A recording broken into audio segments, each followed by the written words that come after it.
माँ पिताजी ने बड़े शौक से मेरा नाम रखा राजकुमार पोद्दार। राजकुमार पोद्दार।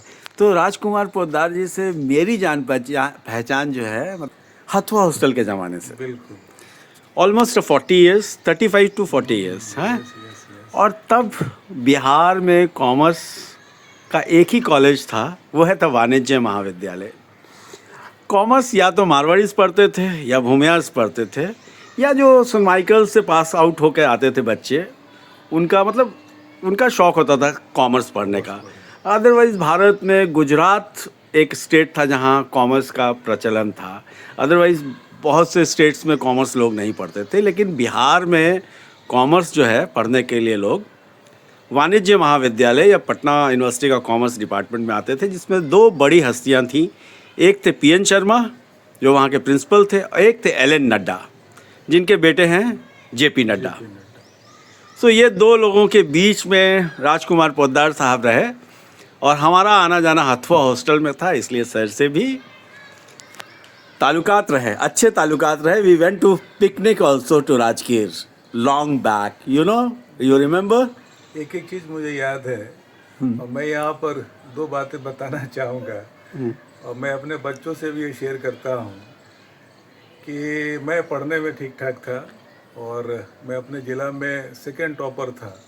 तो हमारे घर के सब लोग, अमूमन ऐसा आज भी होता है कि बच्चा अगर पढ़ने में थोड़ा अच्छा है तो डॉक्टर या इंजीनियर बनना है। मैं आपको बताऊं कि मैं भी अपने गांव से चल कर के आया। पटना में हमारे बड़े भाई साहब उस समय पटना लॉ कॉलेज के प्रिंसिपल थे, तो सब लोग की राय यही थी कि साइंस कॉलेज में एडमिशन कराना है, या तो इंजीनियर या डॉक्टर जो भी बनना है, आपको इसी दो रास्ते में से एक ऑप्ट करना है। लेकिन कहीं ना कहीं मन के कोने में, और आज अगर ऐसा कुछ होता है तो लोग को हंसी आती है, बट मैं क्रिकेट का बड़ा अच्छा प्लेयर अपने आप को उस समय मानता था, विदाउट एनी गाइडेंस। बहुत अच्छा बॉलिंग करता था और बैटिंग भी ठीक ठाक कर लेता था। जब मैं पटना आया तो मुझे पता चला कि ये वाणिज्य महाविद्यालय एक ऐसा कॉलेज है जहाँ पे क्रिकेटर अच्छे हैं और क्रिकेट खेलने का माहौल अच्छा है। डिस्पाइट कि मैंने साइंस कॉलेज में पेरेंट्स को खुश करने के लिए एडमिशन ले लिया, लेकिन उन लोगों को अंधेरे में रख करके चुपके से मैंने फिर वाणिज्य महाविद्यालय में एडमिशन लिया। केवल क्रिकेट मुझे खेलना है। पता नहीं मेरा डेस्टिनी जो है नॉटर डेम एकेडमी या एलन मिश्रा ऐसे कॉलेज में लाने के लिए ये, या मुझे डॉक्टर या इंजीनियर नहीं बनना था उसके लिए। लेकिन मैं ये मानता हूँ कि क्रिकेट उस ज़माने में जो भी हमारे पेरेंट्स थे उन लोगों के लिए बहुत ज़्यादा ये वैल्यू वाला चीज़ नहीं था। मैं खेलने भी जाता था तो पेरेंट्स को बिना बताए हुए, कभी अगर मान लीजिए कुछ रन बना देता था और अखबार में कल, चूँकि उस समय क्या था 25-30 रन बनाइए तो अखबार में फ़ोटो आ जाता था, तो डरता था कि कल हमारे पेरेंट्स अगर उस फ़ोटो को देखेंगे तो मार लगेगी, या फिर हमसे पूछा जाएगा कि ये तुम पढ़ने के लिए आए हो या क्रिकेट खेलने के लिए। चूँकि क्रिकेट खेलना और नाटक करना मेरे दो चीज़ का मैं बहुत ही शौकीन रहा। लेकिन किसी तरह का पारिवारिक सपोर्ट में आपको जानकारी के लिए ये भी बता दूं कि नेशनल स्कूल ऑफ ड्रामा में भी मेरा सिलेक्शन हुआ था, और बिना किसी के सपोर्ट के। मैं उस समय नाटक वाटक खेलता था, मेरे डायरेक्टर अरविंद रंजन दास हुआ करते थे। तो जब मेरा सिलेक्शन हो गया तो पिताजी को मैंने कहा कि मुझे जो है नेशनल स्कूल ऑफ ड्रामा में सिलेक्शन हो गया, मैं वहाँ जाना चाहता हूँ। तो मेरे पिताजी को ना नेशनल समझ में आया ना स्कूल समझ में आया, उनको केवल ड्रामा समझ में आया। उनको लगा कि मेरा बेटा ड्रामा करेगा। अब ये सुनना था वो दिन और आज का दिन, वो ड्रामा मेरे दिमाग से निकाल दिया गया। तो कहने का मतलब, मैं हर एक चीज़ को छूने का कोशिश किया, ऊपर वाले ने मौका भी दिया। क्रिकेट के रणजी ट्रायल में मैं गया और मेरा सिलेक्शन होना निश्चित था। मोइनुल हक स्टेडियम में मैं गया। आपको सुनकर के आश्चर्य होगा, और वहीं से मैंने मान लिया कि डेस्टिनी भी कोई चीज़ होती है। पहला बॉल किया, बहुत तालियां बजी। दूसरा बॉल हमने किया, पता नहीं क्या हो गया, मेरा हाथ जो है मूव करना बंद कर दिया, जिसको लोग कहते हैं कि कुछ तो वो मैं दर्द से करा रहा हूँ। मेरे साथ जो लोग गए थे सब, कोई डेस्क मल रहा है या कुछ कर रहा है, लेकिन मेरा हाथ पे मूव नहीं किया और वहीं पर मेरा सपना जो है चकनाचूर हो गया। तो लाइफ में बहुत उतार ही उतार आया, चढ़ाव नहीं आया। फिर मन जो है पढ़ने में लगा। मैं पटना यूनिवर्सिटी का थ्रू आउट टॉपर रहा। आज शर्म आती है अपने बच्चों के बीच ये कहते हुए कि तुम्हारा टीचर 4 सब्जेक्ट में गोल्ड मेडलिस्ट है। वो इसलिए कि 4 सब्जेक्ट में गोल्ड मेडलिस्ट स्कूल में क्या कर रहा है। एट द सेम टाइम मैं कॉलेज में भी पढ़ाता रहा, लेकिन मन महसूस करके, और लालू के ज़माने का मैं प्रोडक्ट रहा, तो उस समय शिक्षा की क्या स्थिति हो गई थी किसी से छुपा हुआ नहीं। तो वो खामियाजा, कुछ अपनी किस्मत, कुछ अपना डेस्टिनी, लेकिन सब कुछ रहा। और जब भी जहाँ भी रहा मैं खुश रहा। मैंने कभी अपने आप पे अफसोस नहीं किया। यहाँ मैंने 23 साल गुजार दिया। हालांकि मुझे भरोसा नहीं था कि इस स्कूल में मैं 23 साल रहूँगा, लेकिन मैं रहा, और रहा तो शानदार ढंग से रहा। राजा बन के रहा। पिताजी ने जो नाम दिया राजकुमार, तो बच्चों के बीच में राजकुमार ही था। और उसी शानदार और जानदार ढंग से मैं यहाँ से विदाई भी ले रहा हूँ। और आपसे मिलना, बरसों पहले आपसे मिलना और मिल कर के वो बातें करना कि हथुआ हॉस्टल रूम नंबर 64, बाद में मैं ओल्ड हॉस्टल रूम नंबर 3, ये सब तो मेरे दिमाग के हर एक कोने में बसा हुआ है कि क्या क्या मैंने बदमाशियाँ की और कितने सारे मैंने वहाँ पे खुराफात किया। लेकिन एट द सेम टाइम मैं वैसा बच्चा था कि अपने ही क्लास के बच्चों को पढ़ाता भी था। मैं ना कभी ट्यूशन करने गया और ना मैं किसी टीचर के साथ बैठ कर के पढ़ना। मैं खुद पढ़ कर के लोगों को पढ़ा करके मैं आगे बढ़ा। और यही कारण था कि मैं अपने बच्चों को भी कहता हूँ कि ग्रुप स्टडी करो।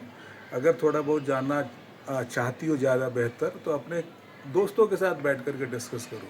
वो तुमको अच्छा एक स्टूडेंट बनाएगा और टीचर बनाएगा। पोद्दार साहब, ऐसा है कि अभी आजकल क्या है, जैसे मैं अभी एक भाषण सुन रहा था एक बहुत बड़े यूनिवर्सिटी के डीन का, जो सन माइकल से पढ़े हुए हैं, और वो अपने मेरे फादर का खींचा हुआ फ़ोटो दिखा रहे थे। 1974 पास आउट हैं। तो बता रहे थे कि देखिए आप क्या पढ़ते हैं और क्या पढ़ने के बाद आप क्या बनना चाहते हैं, और वो एक अलग बात है, लेकिन आपके आसपास क्या हो रहा है। मान लीजिए कि आपने पढ़ाई की साइंस में, आपने पढ़ाई की आर्ट्स में, कॉमर्स में, और जिस चीज़ की पढ़ाई की, यानी मान लीजिए कि आपने फ़ोटो खींचना सीखा हैं, और फ़ोटो खींचना सीखा, और अब आप उस युग में जी रहे हैं जिस युग में फ़ोटो खींचना तो मोबाइल से ही हो रहा है काम। तो आपके लिए अपॉर्चुनिटी कितनी है, आपको काम कितना मिल रहा है मार्केट में।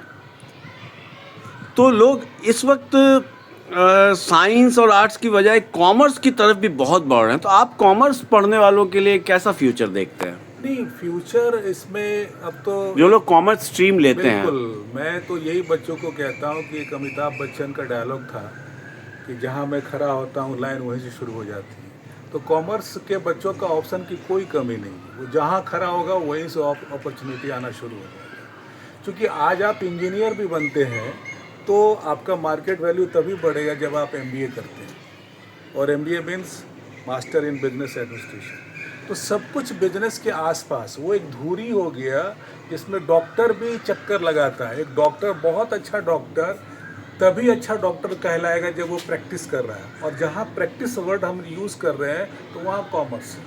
एक अच्छा इंजीनियर अच्छे पैकेज के साथ अच्छा इंजीनियर की कैटेगरी में आता है, और जहाँ अच्छा पैकेज की बात करते हो वो कॉमर्स है।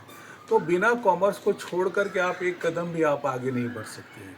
और आज आप देख रहे हैं कि हमारे देश के प्रधानमंत्री ने भी इसके महत्ता को समझा है। उन्होंने कहा कि आपको स्किल सीखना चाहिए, और स्किल की बात अगर हम लोग कर रहे हैं तो वो भी कॉमर्स की बात कर रहे हैं, क्योंकि वो आपको सिखाता है कि आप मिनिमम इन्वेस्टमेंट में मैक्सिमम आउटपुट कैसे जनरेट कर सकते हैं। और ये स्किल अगर आप में है तो फिर किसी के सामने हाथ फैलाने की भी ज़रूरत नहीं। तो जनरली जो कॉमर्स लेते हैं तो उनके पेरेंट्स बोलते हैं अरे अकाउंटेंट बनेगा। आप क्या कहेंगे इसको, कैसे आप यही तो डिस्क्राइब करेंगे? माइंडसेट है ना। इसी माइंडसेट को तोड़ने के लिए आज लोगों ने अपने बैरियर को तो खुद ही तोड़ा है ना। जब मैं यहाँ पटना में जब मैं आया था तो एक आध दो स्कूल में कॉमर्स की पढ़ाई होती थी।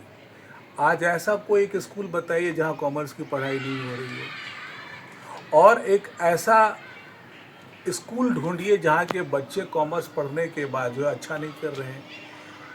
सारे फील्ड में बच्चे अच्छा कर रहे हैं, लेकिन मैं दावे के साथ ये कह सकता हूँ कि जितना अपॉर्चुनिटी कॉमर्स के बच्चों को मिल सकता है और मिल रहा है, वो साइंस और आर्ट्स वाले बच्चों का एक लिमिटेशन है। भले लोग हमसे थोड़ा इस बात से इत्तेफाक ना रखते हों, लेकिन मेरे इस इतने सालों में पढ़ाए हुए बच्चे दुनिया के किस कोने में नहीं हैं और दुनिया के किस डिपार्टमेंट में काम नहीं कर रहा है।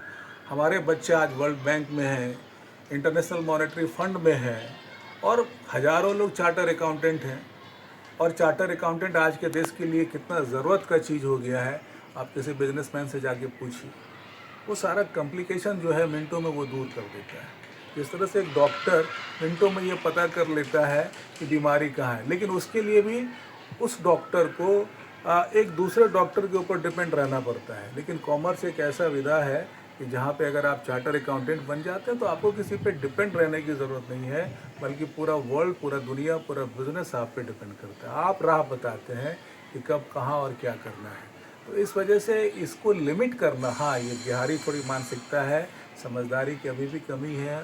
आज भी हमारे पेरेंट्स जो ये सोचते हैं कि बच्चा अगर पढ़ने में तेज है तो उनको डॉक्टर बनाया जाए, इंजीनियर बनाया जाए, लेकिन वो इंजीनियर तभी सफल होगा जब कॉमर्स का नॉलेज उसके पास में हो। तो एक जब चूँकि इस कॉमर्स पे ही बात कर रहे हैं, तो कहते हैं लोग कि बिहार विकसित राज्य तभी बनेगा जब यहाँ उद्योग लगेंगे, हैं, जब यहाँ पे इंडस्ट्रीज़ लगेगी, जब यहाँ पे बिजनेस अपॉर्चुनिटी होगी। तो सोसाइटी में क्या ऐसा कुछ मैसेज जाना चाहिए कि कॉमर्स पढ़ने वालों की तादाद थोड़ी बढ़नी चाहिए? सर, बढ़ गई है, बढ़ नहीं, गई। कैसे आप फैसिनेट करेंगे उन बच्चों को बिल्कुल। जो 9th-10th में है, और उनको आप प्रेरित करना चाहेंगे कि आप कॉमर्स पढ़िए, आप IITian बनने से अच्छा है, आप एक डॉक्टर बनने से अच्छा है कि आप अगर कॉमर्स लेते हैं तो आपको ये अपॉर्चुनिटी है। आप कैसे बताएंगे? बड़ा अच्छा सवाल आपने किया है, और इस सवाल का जवाब स्कूल मैनेजमेंट को देना चाहिए। पेरेंट्स तो बाद में आता है। मैं आपको बताऊं, कॉमर्स का सब्जेक्ट 9-10 में भी है, लेकिन बहुत कम ऐसे स्कूल हैं जो 9-10 में बच्चों को ये बताते हैं कि कॉमर्स भी एक सब्जेक्ट है। क्योंकि वहाँ भी कॉमर्स का मार्केटिंग, बाज़ार में जो कोचिंग इंस्टीट्यूट वाले हैं, वो वहाँ पर साइंस को इस तरह से पैकेजिंग कर रहे हैं कि एक सब्जेक्ट फिजिक्स, केमिस्ट्री, अगर मैथ पढ़ना है तो लाखों रुपए खर्च वहाँ उस इंस्टीट्यूट में बच्चे कर रहे हैं। लेकिन वहीं पर अगर अकाउंटेंसी पढ़ना है, इकोनॉमिक्स पढ़ना है, तो लोग 1000 रुपया खर्च करने में भी परेशान हो जाते हैं। ये मार्केटिंग वहाँ पे भी जो है ज़बरदस्त फैला हुआ है। कोटा में लाखों बच्चे जाते हैं, कितना लोग इंजीनियर बन के लौटते हैं, ज़रा उसका पता करिए ना। आप यहीं पटना के सबसे बेस्ट कॉलेज, महिला कॉलेज, पटना वीमेंस कॉलेज, आप जाइए वहाँ पता करिए BCom में एडमिशन्स का रेशियो क्या है। मगध महिला कॉलेज, पटना यूनिवर्सिटी का कॉलेज है, BCom में क्या रेशियो है। हर एक स्ट्रीम से ज़्यादा BCom में एडमिशन होता है। और वो बच्चे कौन से होते हैं? जो साइंस में फेल करने वाले बच्चे होते हैं, जो डॉक्टर और इंजीनियर नहीं बनते हैं। वो ISC करने वाले, PCB और PCM लेने वाले सब BCom करते हैं और बाद में मैनेजमेंट की राह पकड़ते हैं।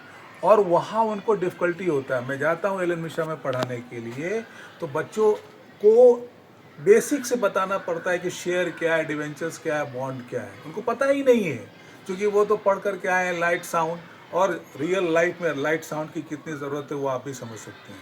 लेकिन जो कॉमर्स में पढ़ाई, अगर आप कुछ ना भी करते हैं तो सोशल लाइफ अगर जी रहे हैं तो आपको वहाँ पर उन सब चीज़ों की ज़रूरत पड़ेगी। आप डिस्कशन में आप बता पाएंगे कि इन्फ्लेशन क्या है, डिफ्लेशन क्या है। कितने बच्चे साइंस के लोग इन्फ्लेशन और डिफ्लेशन की बात करेंगे और बैंक रेट की बात करेंगे, एग्जिम की बात करेंगे? नहीं, उनको पता है। और जो वो टर्म सीखते हैं, जो वो पढ़ते हैं, वो केवल किताब में ही रह जाता है, रियल लाइफ में उसकी ज़रूरत नहीं पड़ती है। लेकिन आप जो कॉमर्स में पढ़ाई कर रहे हैं, वो कैरियर के साथ साथ अगर आप घर में भी अगर आप हैं तो उन चीज़ों को आप समझ सकते हैं, अप्लाई कर सकते हैं। इस वजह से इसको अंडर एस्टिमेट करना, क्योंकि हम लोग अंडर डेवलप स्टेट में रह रहे हैं, इस वजह से इस सब्जेक्ट को भी डिमीन किया जा रहा है। आज आप दिल्ली में जाके देखिए, गुजरात में जाके देखिए, महाराष्ट्र में जाके देखिए, तस्वीर आपको दूसरा दिखाई पड़ेगा। वहाँ डॉक्टर बनने के लिए उतने परेशान नहीं है जितने कि चार्टर अकाउंटेंट बनने के लिए परेशान है, क्योंकि उनको पता है कि हम इसके लिए और इस तरह की पढ़ाई करके देश के लिए भी कुछ कर सकते हैं। मैं ये नहीं कह रहा हूँ कि डॉक्टर देश के लिए कुछ नहीं कर रहा है, इतना बाइंडिंग है, इतना सारा चीज़ है, और एक बार आप फिर वहाँ जा कर के फंस जाते हो, डॉक्टर तो बन जाते हो। और मैं देखता हूँ बिहार में ऐसे भी डॉक्टर जो एमआर से पढ़ाई करके रियल में डॉक्टर बनते हैं, उनकी अपनी सारी बुद्धि जो है फेल हो जाती है। एमआर जो कहता है दवाई लिखने के लिए, वो दवा लिखता है, और वहाँ पे भी कॉमर्स ही है। मतलब कॉमर्स का इम्पोर्टेंस है, सोसाइटी को अब कॉमर्स को बहुत सीरियसली लेना चाहिए। बिल्कुल। ये नहीं कि साइंस में फेल हो गए हैं तो ऑप्शन में कॉमर्स में आ अरे गए। सर जी, बच्चों के पिताजी, उनके दिमाग में भी तो कॉमर्स ही घुसा हुआ है कि मेरा बेटा इंजीनियर बनेगा, डॉक्टर बनेगा तो ज़्यादा पैसा कमा के लाएगा। कॉमर्स तो वहीं से शुरू हो रहा है। और कॉमर्स पढ़ेगा तो नहीं आएगा पैसा। यही चीज़ दिमाग में घुसाना है कि ये निकालिए और इसको इस रूप में आप देखिए कि जो आपकी सोच है वो आपकी सोच सीमित है, असीमित दायरे में जाइए।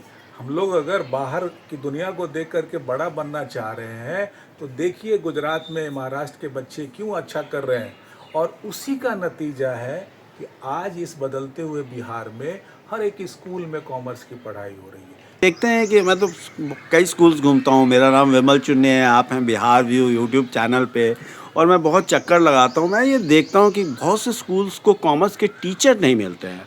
इस पे आपकी क्या? सर जी, आपने दुखती रग को छेड़ दिया। टीचर कहाँ से मिलेगा, क्योंकि आपने इस सब्जेक्ट को सब्जेक्ट माना ही नहीं। हमारे समाज ने इस सब्जेक्ट को आज भी वो पोजीशन नहीं दिया। आज समाज में कहीं खड़े अगर कोई मिल जाए, ये फिजिक्स के स्कॉलर हैं, तो उनको जितनी इज्जत मिलती है, अरे ये बिजनेस स्टडीज़ के, कॉमर्स के, अकाउंटेंसी के, समाज ही जो आंख दाब लेता है, तो वो कैसे आगे बढ़ेगा। लेकिन मैं आज आपके सामने खड़ा होकर के दावे के साथ कह रहा हूँ कि अगर आपने सच्चे ढंग से अगर पढ़ाई की है तो फिर आप किसी से कम नहीं हैं। और टीचर की